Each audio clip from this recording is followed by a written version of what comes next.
परेशान है, दुआ कीजिएगा। जब पैगाम लेके इमाम के पास आया तो इमाम मुस्कुरा के कहते हैं, उससे कह दे हम तुझे भूले ही कब थे, हम तुझे भूले ही कब थे। उससे जाके कह तू अपने होठों को हरकत दे, हम तुम्हारी दुआ सुनेंगे, हम तुम्हारी दुआ सुनेंगे। उससे कह दे कि अपने जुम्बश दे, होठों को हरकत दे, तुम्हारी दुआ सुनेंगे। इमाम सुन रहे। अब जो फिक्रा कहा कि मैंने कहा कि दुआ एक ऐसी चीज है जो तकदीर बदल देती है। दूसरी चीज है सदका, जो आपकी जो है तकदीर को बदल देता है, आपकी तकदीर को बदल देता है। तीसरी चीज है मोहम्मद आले मोहम्मद का वसीला, जो आपकी तकदीर बदल देता है। बात मेरी खत्म हो गई है, बात यहीं तक है। यानी तीन चीजें आपकी तकदीर को बदल रही है। एक दुआ, दूसरा सदका, तीसरा मोहम्मद आले मोहम्मद का वसीला। यही वजह है कि हम इनका तवस्सल करके इनके वसीले से दुआ मांगते हैं, इनसे वसीले से दुआ मांगते हैं। अल्लामा शरफुद्दीन आमली मौसवी जो लुबनान के बहुत बड़े आलम थे, इन्हें ये शर्फ हासिल है कि इन्होंने हिजाज में एक दफा हज के दौरान इमामत कराई है। एक तालिब इल्म होने से दोनों की सदात की मौजूदगी में दुआ के लिए बात आखिरी खत्म हो गई। इमामत करवाई है। इमामत किस लिए? मैं वसीले की बात कर रहा हूँ, आपकी तकदीर बदलने की बात करूँ, आपको रास्ता बता रहा हूँ। कहा कि वो हज के लिए गए, उस वक्त का जो बादशाह था उसे कहा कि हमने जन्नतुल बकी में जियारत करनी है।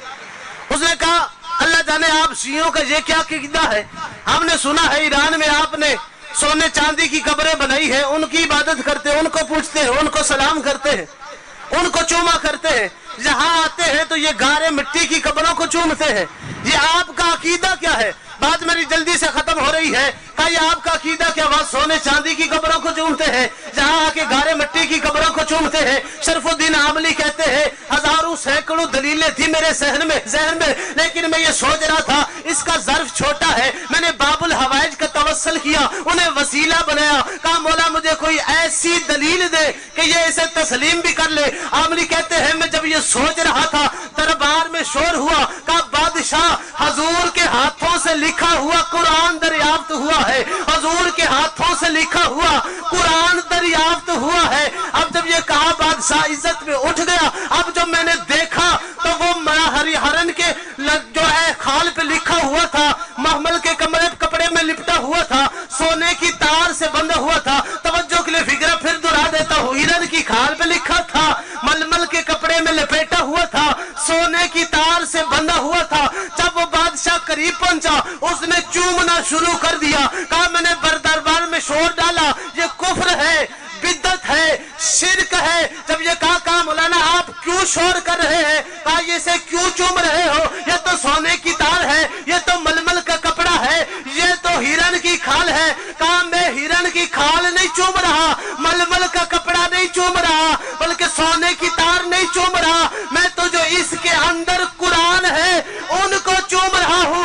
आमली कहते हम भी सोने मिट्टी गारे की कब्रें नहीं चूमते, उनके अंदर जो कुरान है उनका एहतराम कर रहे।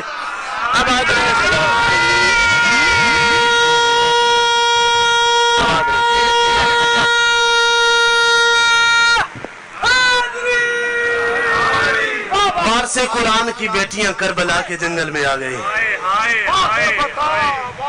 एक लम्हे का इबादत